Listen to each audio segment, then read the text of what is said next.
Welcome to new video guys. आज हम past tense के बारे में जानेंगे और पास्ट टेंस का पहला रूप जो है सिंपल पास्ट या फिर पास्ट इंडेफिनिट टेंस, इसके बारे में हम समझेंगे।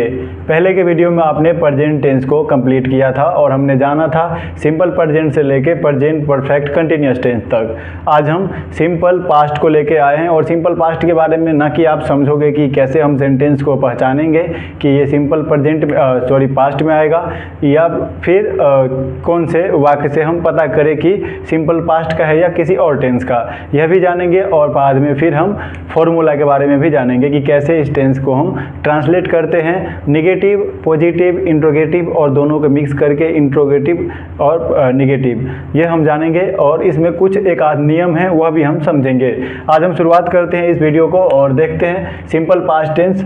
सिंपल पास्ट टेंस का जो परिभाषा आपने जाना था इससे पहले, जिसमें कि कोई भी काम जो बीते समय में हो गया हो या पास्ट टेंस में जो समय बीत गया है उसमें हमने कोई काम किया है तो उसको हम पास्ट टेंस में रखते हैं। यहाँ पे भी वही है, अगर कोई काम जो है भूतकाल में समाप्त हो गया हो तो उसको हम क्या करेंगे, सिंपल पास्ट टेंस में रखेंगे। फॉर्मूला देखो इसका आप, जैसे कि सब्जेक्ट के बाद हम वर्ब का दूसरा रूप और उसके बाद अगर कोई ऑब्जेक्ट है तो इसका इस्तेमाल करते हैं। देखो, अगर सब्जेक्ट है, सब्जेक्ट के बारे में आपने जान लिया है कि कोई भी कर्ता जो किसी के द्वारा कुछ किया गया हो तो वह कर्ता कहलाता है, सब्जेक्ट कहलाता है। अब बाकी वर्ब का दूसरा रूप, वर्ब का 3 रूप जो आपको याद करने की ज़रूरत होती है, वर्ब का पहला, दूसरा और तीसरा, और बाकी चौथा और पाँचवा 5 रूप होता है।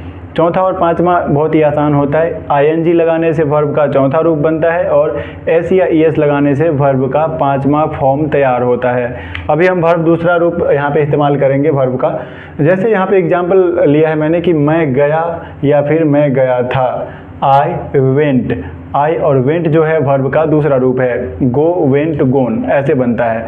अभी इसमें पहचानोगे कैसे आप कि ये इस टेंस का है, तो शब्द के अंत में या वाक्य के अंत में था, थे, थी होगा या फिर ये, या, ये सब इत्यादि रहेगा। जैसे मैं गया, इसमें या है लास्ट में, तो भी यह सिंपल पास्ट का होगा।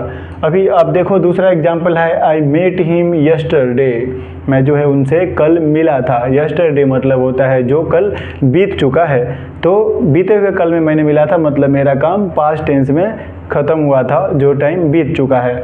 आगे हमने देखा कि ही डाइड इन 1980, मतलब वह जो है उनकी मृत्यु कब हुई थी, 1980 में हुई थी। तो इससे भी आपने जाना डाइड जो है DIED, डाइड, ये वर्ब का जो है दूसरा रूप है।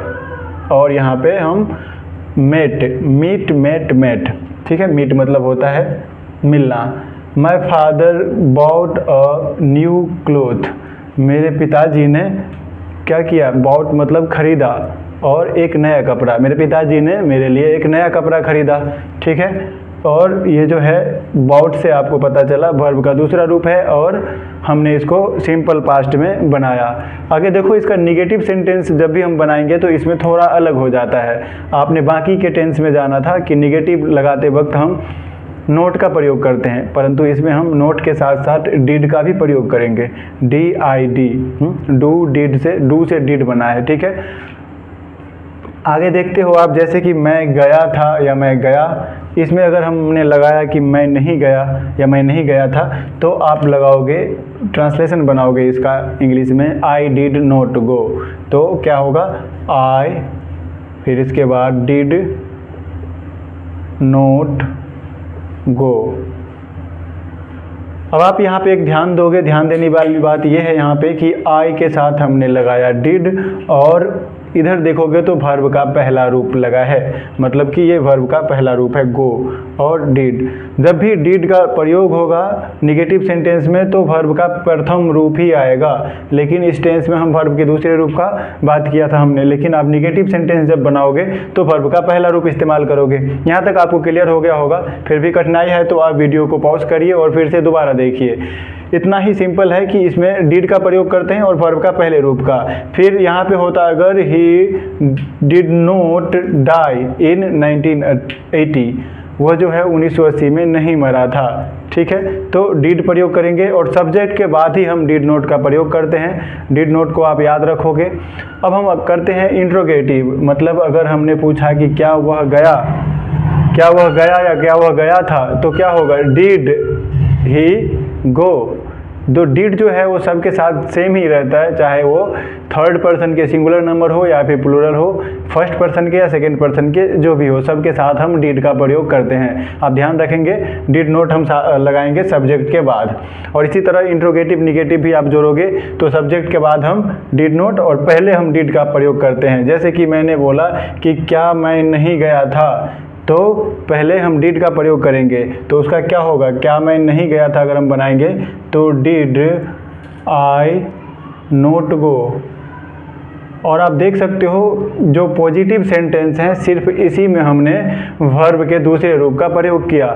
इसके बाद निगेटिव सेंटेंस जैसे हम बनाते हैं तो सब में क्या होता है, डिड आई नोट गो, क्या मैं नहीं गया, इसमें भी हमने वर्ब का पहला ही रूप का प्रयोग किया था।